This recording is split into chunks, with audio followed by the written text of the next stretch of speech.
pas de style en France. Les femmes sont toujours trop publiées et qu'elles ne sont jamais assez élégantes. Elle n'est pas une mode si personne ne la voit.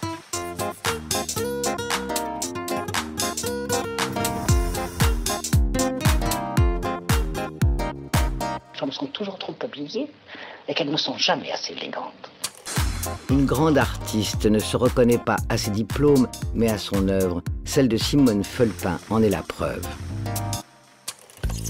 Regardez bien ses œuvres. À première vue, il s'agit de sculptures de pierre ou de bois.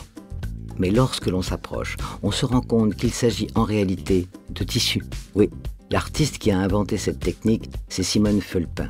Une technique assez unique, puisqu'elle permet d'assembler des bandes de tissu avec des épingles. Le résultat est une belle illusion qui invite au voyage celui ou celle qui la contemple. C'est simple comme tout ce qui a présidé à cette histoire. J'ai démarré par des panneaux décoratifs pour mes enfants et le tissu que j'utilise maintenant me servait pour doubler ces panneaux décoratifs. Et un jour, j'ai eu envie de travailler que ce tissu. Alors j'ai commencé par des petits ronds que j'ai empilés. Et puis après, j'ai mis des épingles pour les tenir. Je les ai mis dans une boîte. Le cadre me gênait, donc j'ai enlevé le cadre. Et maintenant, j'en suis arrivée à ce que je fais là. Donc ce sont des bandes qui sont pliées et ensuite superposées et épinglées pour les maintenir. Eh bien, je suis originaire de la Bresse, dans les Vosges, et il y avait beaucoup d'industries textiles. Donc avec les enfants de l'école, on jouait dans les usines, on allait voir les parents.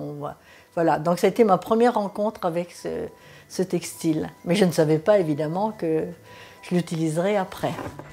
Grande est alors l'envie de découvrir sa technique. Tout commence par la découpe des bandes de tissu à la largeur voulue. Puis la virtuosité agit. Je vais commencer par un rond puisque c'est le plus simple. Il faut que j'ai de quoi piquer l'épingle. Voilà, de quoi piquer mon épingle pour la maintenir. Et après, rien ne m'empêche de faire la petite mousse au-dessus comme ça, ce que vous voyez tout à l'heure. Cette technique, inventée par elle, Simone Fulpin la possède à la perfection, bien sûr, mais la matière a toujours son mot à dire. Eh bien, avec les bandes, c'est plutôt... je dois les dompter. Mais je dois avouer que de temps en temps, c'est elle qui me dompte. Parce que on croit que c'est simple, mais en fait, elle ne tourne pas comme je veux. Quand je veux faire une pièce, je sais, moi, ce que j'ai décidé de faire. Mais si la bande ne veut pas y aller, j'y arrive pas.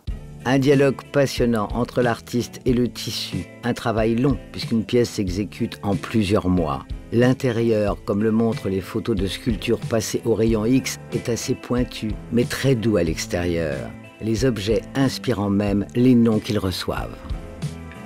Je suis sur cette pièce depuis 1 mois et demi. C'est pour l'exposition Plaza. Et ça fait partie d'une petite série qui s'appelle Eclipse. Maintenant, j'ai envie de changer et de les appeler par des prénoms des gens que je rencontre. Celle-là, elle s'appellera Jérômine, parce que c'est ma prof d'informatique. On retrouve Jérôme et les autres à l'occasion d'une exposition au Plaza Athénée, avec aussi ses premières œuvres, les premières œuvres de l'artiste. Laquelle est la première à être surprise de voir ce qu'elles sont devenues? Donc, quand j'ai démarré mes sculptures, je ne pensais pas arriver jusque-là. J'ai dépassé mes objectifs. Et là, maintenant, c'est vraiment pour moi très important que certains musées m'achètent parce que c'est franchement une reconnaissance. Je ne suis pas issue d'un milieu artistique, je n'ai pas de diplôme. Et maintenant, c'est pour moi comme une légitimité d'être considérée comme artiste avec mon textile. Alors, il y a le Chicago Art Institute qui m'a acheté, il y a aussi le Vianney à Londres, il y a des autres musées comme à Angers, à Lyon, en France par exemple. J'ai des collectionneurs aussi beaucoup en Amérique et en Belgique, par exemple, et au Luxembourg. Donc je suis vraiment comblée parce que c'est au-delà de ce que j'imaginais quand j'ai démarré. Une artiste comblée, mais qui n'a pas fini de nous surprendre. Alors j'aimerais bien faire quelque chose d'énorme. J'aimerais bien faire un mur, voilà.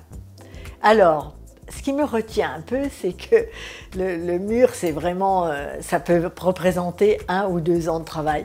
Et j'ai peur quand même de me lasser, en fait. Mais comment diable la lassitude pourrait-elle atteindre une artiste qui sait faire d'un simple bout de tissu une œuvre d'art ?